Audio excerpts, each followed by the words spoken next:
Tuesday show. 2.5? Sorry, not your time. that's what it says. Sorry. Go ahead, Wilds.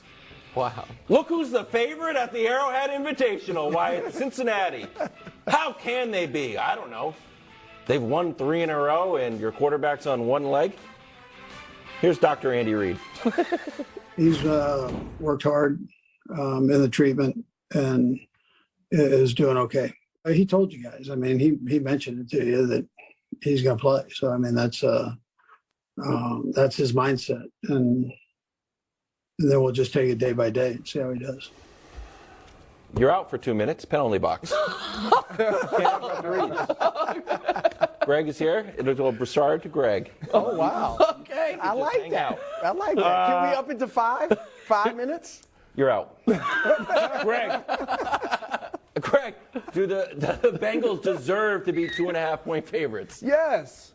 Exactly. Yes, they do. Of course, this is the best team in the AFC. Like it's one of the things I've learned over the course of being on this show. Oh. From the committee.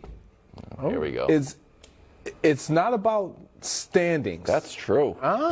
Good point. No one cares about if they're the number 1 seed. This is about who's the best team. And that's the Bengals. They should be favored. And you're going into, yes, Mahomes' house, but the owner of the house is wounded. Like, if I'm going to invade somebody's property and they are trying to defend their property, Yesterday it was assassins and cars. Now it's home invasions. What are you doing before the show, buddy? Movies between the Carton show and our show. Greg watches The Equalizer. Go ahead. Sorry. but if you're going in and you're going to invade somebody's property and they're trying to guard their property, they better be fully equipped and ready to roll. Yeah. That's not the Kansas City Chiefs right now. So I don't mind it. Again, I don't think it means anything because these two teams are really good. The Bengals, I feel, have the edge because they have the best quarterback right now because he is the healthiest quarterback going into this football game. So I don't mind the spread being where it's at. Even Nick had the hobbled Mahomes third. Correct. Behind Burrow. He's still hobbled. Yeah. There you go. Look, Vegas looked and said, you know what? They're not only 3-0 against them, but they won all 3 games by what? 3 points. So let's make it, 2.5. All right. So, look, they should be favored. All right. We know what they've done in Kansas City's house. I'm not even going to repeat it. All right. You know they only won once there, right? Yeah. But still, they did win that once out of 3. But here's the problem that I think the Chiefs face. I don't think their defensive backs are good enough to stick with the receivers of the Bengals. And Joe Burrow, who's great against everybody, has a field day against the Chiefs. We got Dusty and I put this together. We'll show America. Look, he's better in everything. Awesome. Completion percentage, way better. 50 yards more a game than against everybody else. Look at the yards per attempt. TD to interception ratio is almost triple. And then the passer rating is through the roof. So that's Mahomes, even hobbled, Nick. I think Mahomes will be fine. I think he'll play a very good game. The defense is what I'm worried about for Kansas City.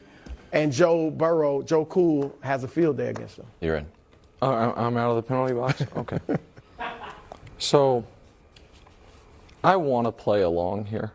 Okay. And I want to say the Bengals deserve it because Mahomes is hobbled and because, the Bengals teammates call it Burrowhead. Yeah, they because do. He won 1 game there. Insult. And they're the big dogs. And, I've been watching sports television today, and it's amazing how fast we went from pretending Josh Allen was better than Patrick Mahomes to instantly pretending Joe Burrow's better than Patrick Mahomes. But I heard this take this week. Joe Burrow's the best quarterback in football, but Patrick Mahomes is a better player, which made a lot of sense because I'm like, yeah, Mahomes does add a lot of value in kick coverage and special teams. That's where he makes up the gap between the other quarterback. Right. So I was going to go with all of that when this line was 1.5 points. But now it moved 1 point 90 minutes ago, and I started to get angry. And then I listened to this gobbledygook from these two guys have to talk about how the Bengals, he wrote off in week 2, and how the Bengals, who are the best team in the AFC, it was like a baton in a 4x4. They took that baton from the Bills, who were the best team previously, evidently, when all along the Chiefs have been there. And I would like to remind the audience of 2 things. One is this. All of America, football fans, particularly fans of teams in the American Football Conference, are praying the Bengals win this game. Because it is a disaster for the conference if the Chiefs win it. Because if the Chiefs in a year, when the Chargers loaded up, when the Bills loaded up, when the Raiders loaded up, when the Broncos loaded up, and the Chiefs took a step backwards, and when the Chargers haven't yet paid anybody, I'm sorry, the Bengals haven't yet paid anybody, if that year the Chiefs still win it, and they do it with Mahomes injured, well, then it's very, very hard to see the path forward for anybody else. But the reason, Wilds, I am confident in the Chiefs this weekend, and I don't give a damn what make the point spread bigger. It's just more money that we make when you bet the Chiefs, is because I know you don't believe in, the power of my dreams. Oh, my But what about the power of my prophecies? Can we play the clip, please, America? Oh, my, we're running clips. Can we run a clip? Take a picture of the standings right now with Buffalo up top. Who's the 1 seed right now? Buffalo. Take a picture of it. Take a picture of it, Brew, because I guarantee you Kansas City's running the table the rest of the way out. I've done that once ever on this show before. It was 2019. And what they did was run the table and won the Super Bowl. No, you said. Okay, so that was after I looked great, but that was after He cut out my witty comeback. You notice that? Because you lied. I was about to you said that I predicted You the just Chiefs chopped win it off. 20-0, which I never did. I said it was on the board. So, listen, the Chiefs being underdogs at home has literally never happened since Mahomes has been there, but I'm sure it'll go well. Greg, I'm sure it's smart. Okay. I'm sure it's a good idea. Greg, I know you're not a doctor, but I feel like everyone is wildly optimistic about Mahomes' ankle. Do you share that optimism, or are you a realist like I am? About him being able to play? Being able to play well. effectively. Again, I'm optimistic. I'm optimistic about it because I know the type of player he is, even without that. But this is where I'm not optimistic, as Nick is. Patrick Mahomes being put in the pocket, and that's what your defense is trying to maintain or keep him inside the pocket versus allowing him outside the pocket. He's a different player. Yep.